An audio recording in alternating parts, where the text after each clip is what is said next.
everyone, welcome to part 3 of the Piratix unboxing. This is only be a quick part. The last video cut off because it's like the maximum file size or something. But I'm just starting with this 4-pack. So,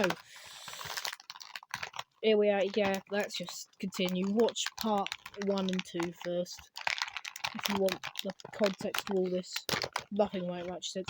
Right, I'm pretty sure now this is Calves of Connors. I just can't tell the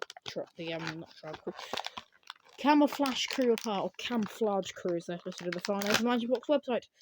Right, Cliffhanger might be a new colour. Stephen the Seagull. I like the Stephen the Seagull toys that they sell at Seasides.